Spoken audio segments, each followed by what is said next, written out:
super small group on this one. All right, we'll get started.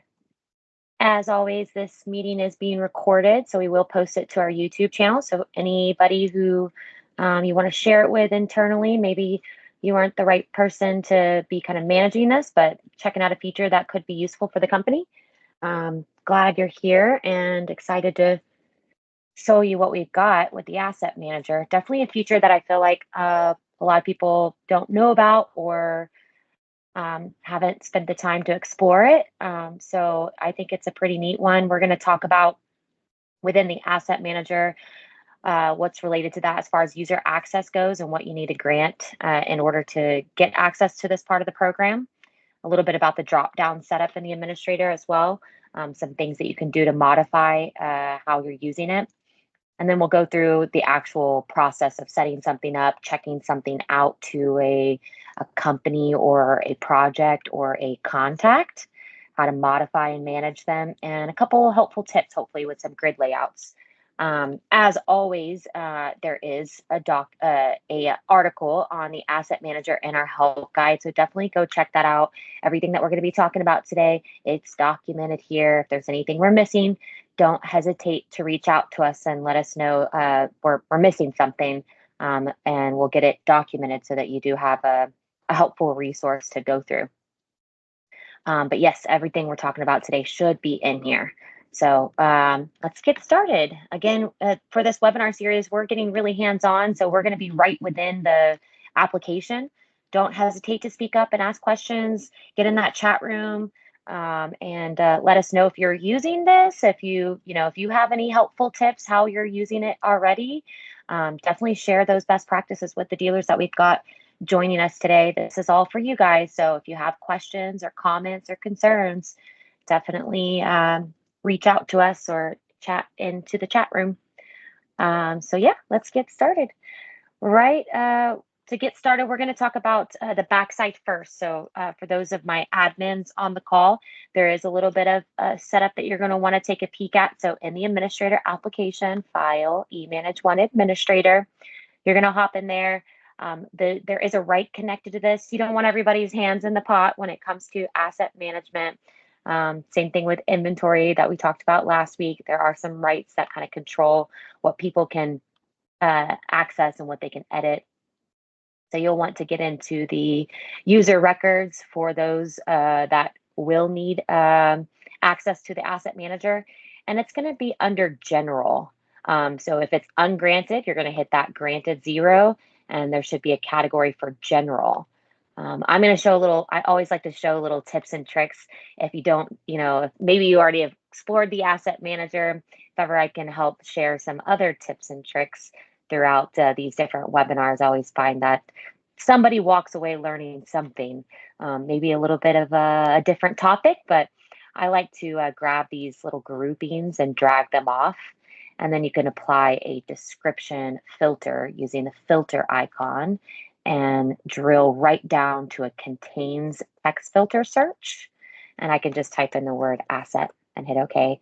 And then these are your different asset rights, user rights. So they have to have manage assets in order to get into what we're about to get into, right? So how do we get into the asset manager once we are granted that right?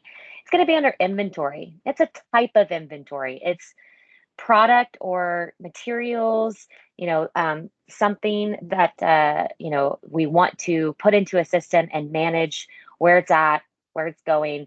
It's not product that you would typically sell. So that would be, inventory. We talked about that last week, but something that you want to keep track of. So I use this, to manage internal assets such as your computers, your trucks, your tools.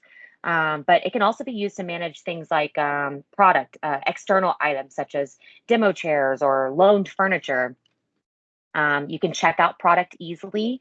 You can check it back in. You can add your servicing or warranty information to the product, images, value, and so much more. So we're going to explore all these different items that you can get in and kind of manage to help manage this different product that you have going in and out of employees' hands or customers. and we'll explore how to check things out as well. So we're hopping into inventory and asset manager. Before we start digging in deep into this, again, some little side notes that you're going to want to know about. There are some drop downs that you're going to want to configure. And maybe it's configuring it as you're using it. Until you start using something, it's hard to identify what you want to see in these drop downs. But just like throughout the rest of the program, you can go in and modify drop downs. What shows up when you're filling in a form? So for those of my admins sitting in the room, you know what I'm talking about. Those that are not familiar with this, it's good to keep in mind if you're someone who's going to be poking into this, you can go to your admins and say, hey, I want to categorize this differently so it's easier for me to manage. And so your admins can hop into the administrator application, go into configure, hit that corporate division section of the admin application, and go to your drop down list setup. Another little quick tip and trick. Sorry, I'm gonna shut this for a sec. One moment.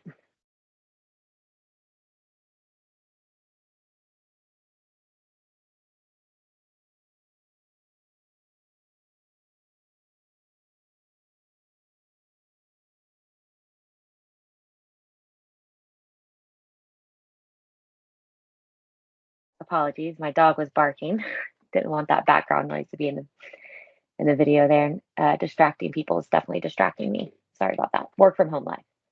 All right. So in the drop down setup, we're going to hop into anything related to asset. Again, another quick way to kind of filter down some drop downs. You can absolutely go into that text filter and do asset as the contains text.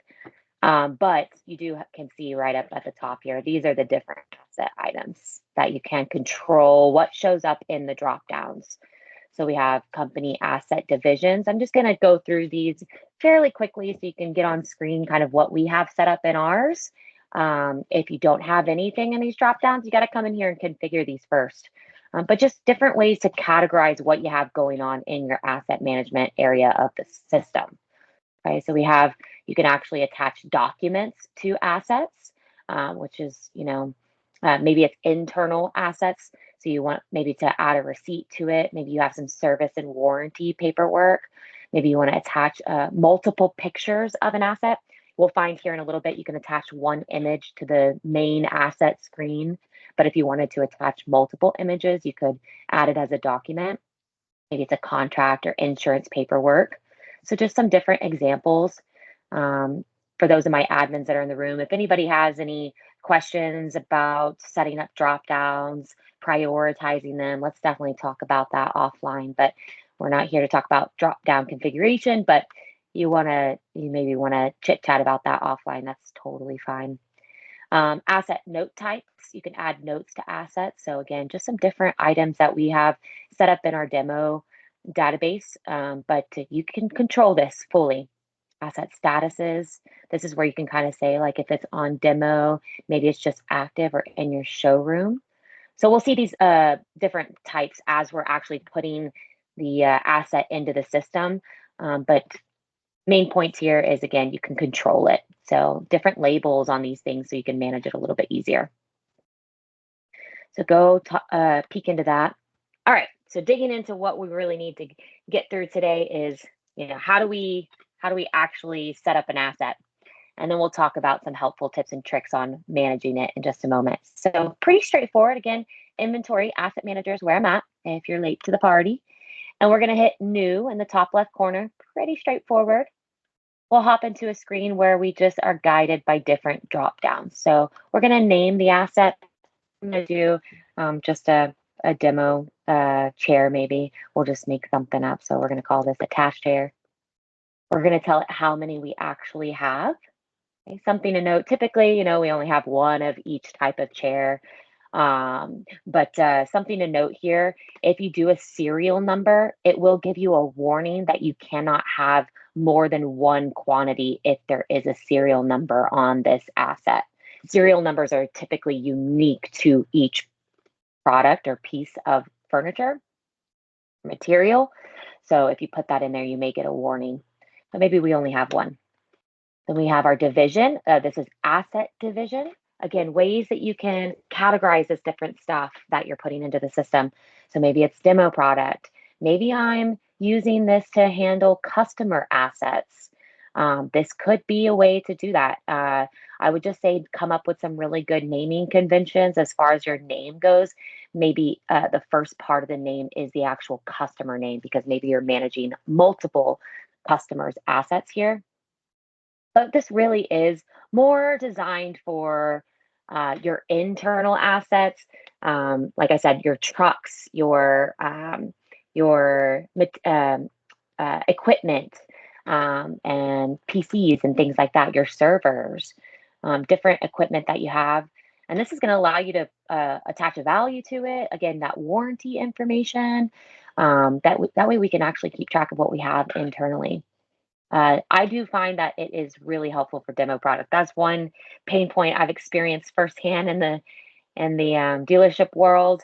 You know, that product going out the door. Sometimes you may create a project for it, which is great, but let's put it in as an asset, and you can check this asset out to a project. Um, but now we have one centralized location to manage that demo product or that loaner product that you might be checking out to an actual customer. There's some different items here to help categorize what type of product is this or what type of asset is this. Again, you got some different options that you can see on my screen, but you can put whatever you want in here. Okay. Maybe you want to categorize chairs and tables separately, however you want to put it in the system to wrap your arms around it. It's in my showroom, but maybe I can come in here and flip it to say on demo or on loan. You can see I have different statuses here, and you can always go in and edit this information. We want to put the manufacturer in here. All of this is just going to be attached to it. Make, model, serial number. Okay, so we can just do some whatever free form here, so you can put what you need to. When you actually purchased it, what you purchased it for, and what the value might be. So that's, how much you can actually sell this for. Maybe we can sell it for more. Again, different drop downs to help manage what you've got going on. You've got an additional feature field here. So if you want to drop in those features, maybe you grab it from your vendor's website and drop those in here. This is all going to feed into a report that you can actually print. So keep that all in mind as we work through this. Warranty information, when it was last serviced, next service date, little reminders that you can attach with this stuff here. Once I hit save, it's going to actually save that asset. And when I go back into my asset manager and I hit this refresh, it's going to show up there. I didn't attach an image to it, but you can always go back and attach an image. You do have to have it saved somewhere on your computer, but then you can have it, you can delete it after. Just going to attach this image. You do have to click apply. So I have experienced people hitting save and the image does not save. You got to click that apply button. Never hurts to oversave, hit the save again, but technically you don't have to. As soon as you click that apply, the image is attached to that asset. And hit refresh and you'll see that image populate there. So I can go back and forth and do some editing. So that is creating an asset. I feel like pretty straightforward. Fill out the form, hit save, add those pictures. That way, when you are managing your assets, having that image associated with it can be a little bit easier to see what you're working with. Then the next thing you might need to do is check something out. You need to issue the asset. So you come into your asset manager, and if I'm going to start from fresh, maybe you're creating your assets and you're going back in and you need to check it out. So I'm going to open this guy up by either double clicking or hitting edit, highlight, hit edit. We open up that asset. This is where we can start making some changes if you need to as well. Maybe we entered something in wrong. We want to add additional special feature. We want to flip the status. You can edit this as much as you need to. The quantity, maybe you've got more than what you originally put into the system. You can always come in here and edit that. So I want to issue this asset. I'm going to go back into the one I just did. Sorry, I opened up the wrong one. And I'm going to hit issue. This is where you can issue it to an employee. So if you hit this drop down, you're going to see all your employees. This is feeding in from your employee manager. So if you don't have your employees set up in the human resources, that's also some additional setup that you'll want to make sure that is done. Okay. Check out that help guide section if you need some guidance on setting up employees. Your customers are all going to show up in this drop down. All of these you can start typing to quickly identify what you're looking for. You can even check it out to a project. Okay. I believe that you can also do, oh, I'm going to stop there. I don't think you can do more than one. Once you have to select one or the other. I'm just going to issue this to a random company here. And I'm issuing one. You can, of course, change the quantity if you have more than one, and you want to issue multiple to that customer, maybe 3 or 4 trying out a different demo chair. You can put in who the actual person is that's picking it up, or maybe you want to say deliver to Jones. All this is just going to feed into a nice clean report. Once you see that, you can kind of identify what you want to put in these fields and how you want to use it. Flexible in that way, where you can kind of create some standard operating procedures or best practices internally and use it for what makes sense for your dealership. When we're actually issuing it will always default to today's date, but maybe you're backdating it. Yes, you can go in here and say it was issued yesterday. You can give it a due back on date so that you can identify, in that one asset manager grid, keep track of what I need to be touching on. Maybe it doesn't have a due back on date for some reason, but like a truck or something like that, if you wanted to issue a truck and it's kind of an open-ended date, then assign a truck to a specific supervisor or installer. Maybe you want to leave it open-ended. And then if you put a date in, it's going to check back in. So typically this is where we would stop as far as the left side goes. We're not going to issue it and have it back in typically in the same sitting. And you could do some conditions, if you're doing, assignments of trucks or laptops, different assets internally. You can say, there's a scratch on the, driver's side door. So any type of condition details that you want to put in here. Brand spanking new. You can put a note out. And when it comes back, maybe there was some damage as well. So we can always come back in and note any information when you return this product to the company. I'm going to hit save, and you'll see that history populate down here on the bottom. If I go back into my asset manager and hit that refresh, you're going to see some of that information in the grid. If I go back in here and I see this history, I can double click on it and always edit it. So I can do an additional condition or note out if you needed to go back in. You can't change this information here. The only thing you could do is bring it back in. And what you can see here, the date in does default back to today's date. And by default, it thinks that you're trying to check it back in when you're changing the history. But you can always override that. I do want to show that there is a document here that you can print. Really nice, clean looking document, in my opinion. So who it was issued to, that note that we put on there as far as pickup person goes, what the quantity was, when it was issued, when it's due back, the receiving receipt, and any information that I put on that asset manager, on that asset item. Of course, you can always print it, email it, whatever you need to do from this screen as usual. All right, so I want to check it back in. Of course, you just double click like I just showed you, date back in. We're gonna do it later, and we're gonna save. Quantities will adjust automatically, so it will only let you issue what you have. It won't let you over issue anything. Okay. And all the quantities will adjust as they go in and out automatically. You can copy this and it'll create a whole, basically like a duplicate. You can also duplicate it from here. So if I just highlight and hit duplicate asset, it's the same thing as copying it. So quick ways to maybe you go out the same exact computer, but need to slightly modify, the serial number or something like that. Quick way to duplicate something and make some quick changes.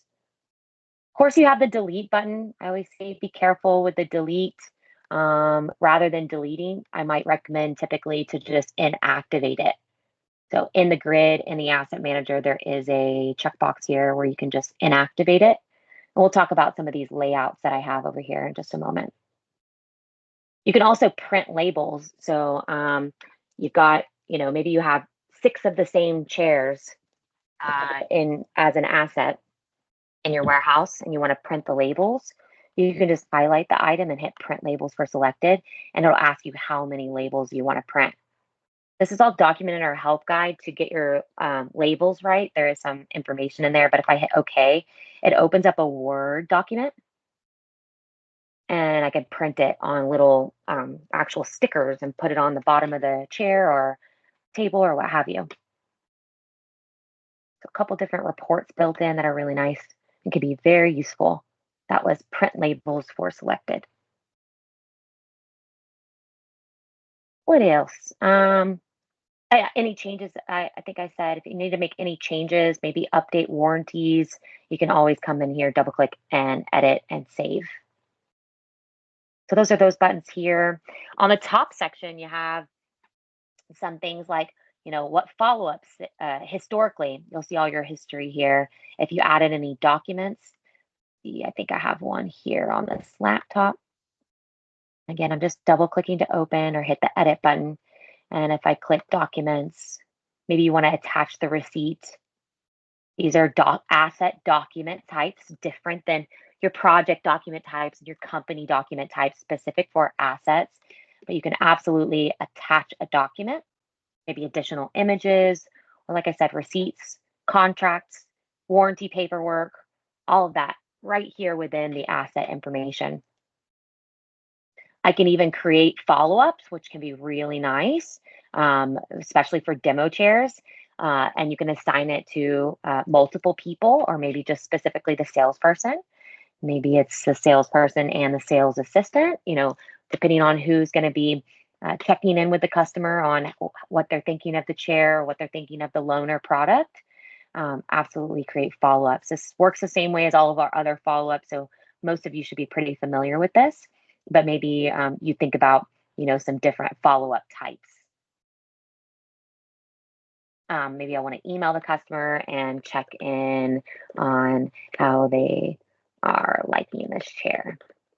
Remember that if you supply or apply multiple users, it will sit in each user's follow-up queue until they've individually completed the follow-up.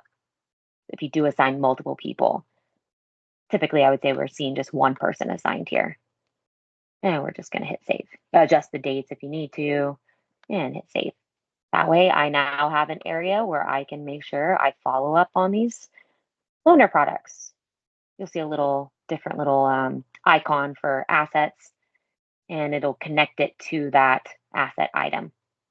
Open it up, complete it, open it up, make additional notes, whatever you need to do. Create additional follow-ups, checked in with the customer, they're still trying it out, what have you. And then, of course, you can see that history right within the asset as well. So it'll be in your queue until you complete it, but also you can see all of that history there. You can even add phone messages. Maybe the customer called and wants somebody to come pick it back up. Add a phone message or a note and send it to somebody. It shows up in their alerts. Can't do action items on assets, but if it was connected to a project, of course, I could go in and maybe I have specific action items for that type of project. Okay. That gives us a good amount of information as far as how to manage these. Here's some helpful tips I would say. I would definitely look into how you can, oh, I should note that you can hit these little plus signs to see additional information right underneath. That can be helpful little stuff there. But of course, double click to check out the full history if you need to. But I do like creating different layouts for my different assets. So you can see this is the newest grid layout that we have. We are slowly going to be changing all of our grid layouts to this new and improved setup. It's a little bit different, it takes some getting used to, but it should be much, much more user friendly. So a lot of you should have already seen this maybe in the project documents window. We're seeing this grid in the human resources, in the a little bit in the administrator, and now you're getting to see this in the asset manager. But we are going to start switching all of them over to this. So you'll want to start to get familiar. We do have a section in the help guide that talks about the new and improved grid layout. So for a little bit, we're going to have some overlap, but eventually we'll be all converted over. I think it's much, much more user friendly. So you can see my grid favorites automatically pops out, but it does remember your last state. So if you want to minimize it for more screen space, next time I get into the asset manager, it would be minimized. If I like it open and I want to be able to see my different layouts, leave it open. But here you can see, if I start to scroll over different items here, let's say maybe it's based off of the type of asset, or maybe you want to have different status layouts. I like the type, and I can click this filter and say, you know what, show me just my demo chairs. And now what I can do is over on the left, I can say save. I'll hit new. If I try to hit save on top of this, it is going to warn you. It's going to say, hey, you're trying to override your all active assets grid layout. Are you sure you want to do that? So some really cool, good warnings in place. It'll tell you if not, close out, hit new. But I want to call this one, demo chairs. And I'm going to make it public. You have your company default, very, very user-friendly checkboxes here. I think we should all be on the same page as far as what these mean. But then I'm just going to say, I want this to be public, but I don't want it to be my default. I just want it to be available over here so that I can quickly flip to this. And I'll hit save. So now I have demo chairs. I can flip between these, show me all my active assets, show me my computers, show me my equipment, show me my inactive assets. So I've just applied some filters and then came over here and saved them.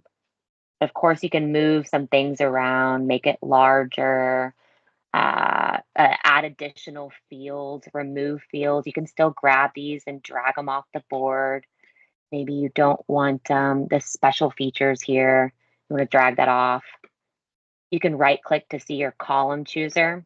So very different than what what we're used to with the little red button in the bottom right corner. For those of you who know what I'm talking about, it's not user friendly.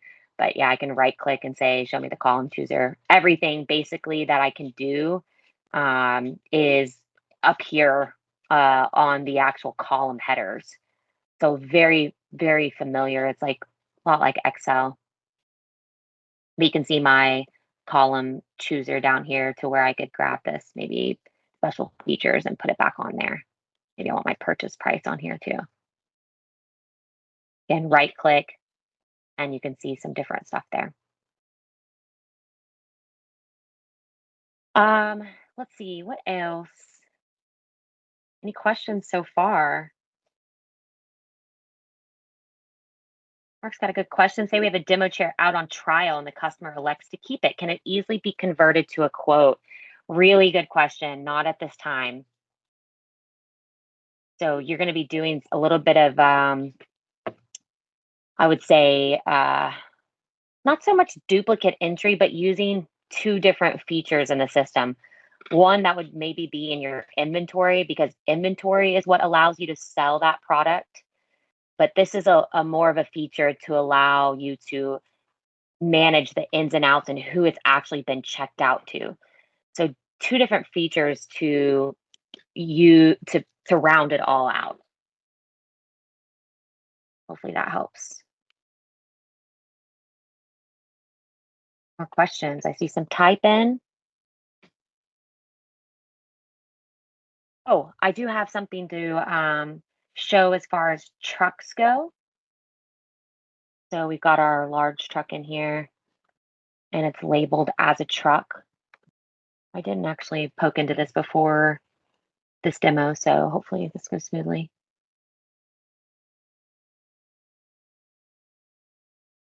Um, Very good question, Patricia. I'll revisit that in just one second. I don't know if you guys know this, but as far as the trucks go, there is a feature in the installation calendar where you can actually assign a truck to a job. If you are, managing multiple trucks and you want to set a truck.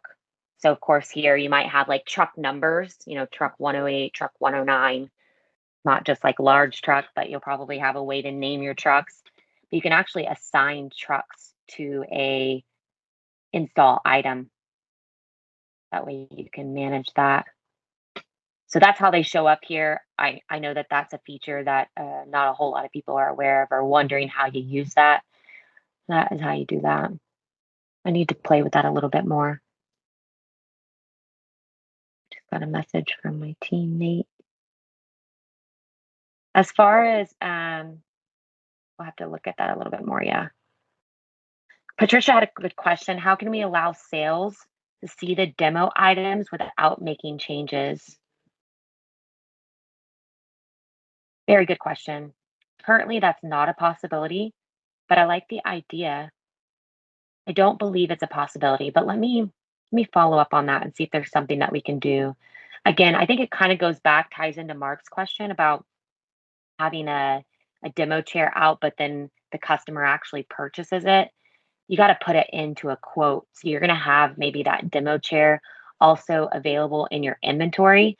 A lot of times, the demo chairs, in my experience, and I could be wrong, somebody correct me if I'm wrong or comment on this, but typically the demo chairs stay demo chairs. And then when the customer says, a lot of times when the customer says, I want that, they want it in a different fabric or they want to pick their own features. Oh, I need hard casters or soft casters. So then you actually go through the process of ordering it. So we're kind of like, that's kind of a little gray area. If your demo chairs can also be purchased, then we're talking about it also being a part of your inventory. Does that help?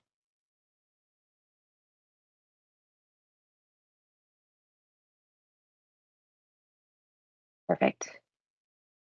A little bit of a gray area with demo product. I think sometimes it can be different dealer to dealer. Um, and sometimes certain product vendor to vendor can kind of cross over too. So very, very interesting. If anybody has any comments or suggestions on kind of how they're managing that, I'd love to hear that. Another question from Peter. Can you set up a notification when a demo is out too long or a computer is coming up on warranty? The notifications are user driven.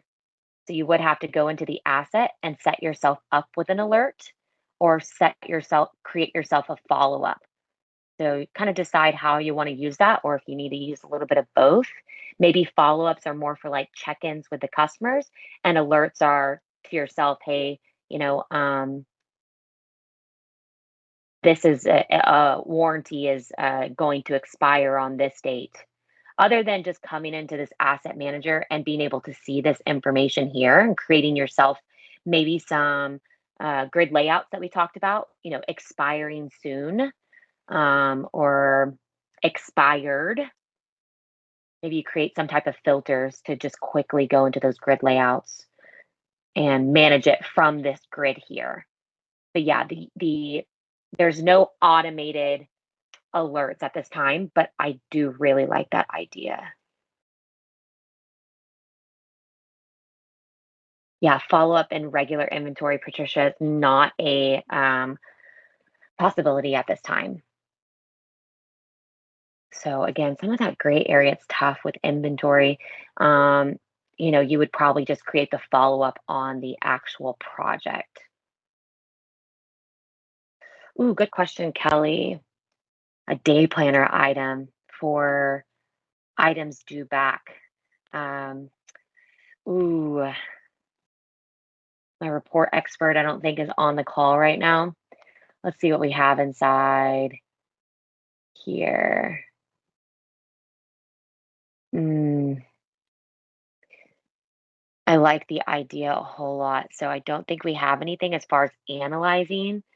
It's just getting into that asset manager. But I think that that does kind of play into like, how do I let my salespeople see what assets are out there, what demo chairs are available.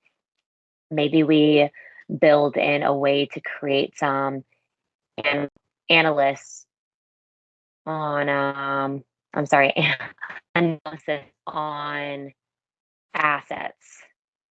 I don't believe that that's a possibility right now, but maybe we look into creating some day planners. Really good questions and feedback. You guys are all over it. That's why we have these webinars. You guys are making us think about, we come out with these features, but you guys are helping us make it better and more usable. So take some time to start setting this up. I'm going to take this feedback to the team and see what kind of features we can put in place to make it even better. Any other questions, comments, suggestions? I knew this would be a semi-short webinar. Sounds good. I don't see anybody else typing.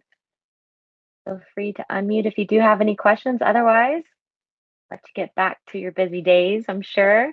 But again, we'll post this to the YouTube channel so you can share it with your team. There's different people involved with managing these different assets, and someone might find some use in this in different departments. And we want you guys to start using it and provide that feedback so we can make it better. So we're here and we're listening. And if there's anything else that we can help with, don't hesitate to reach out. Awesome. You guys have a wonderful day. Reach out if you need anything.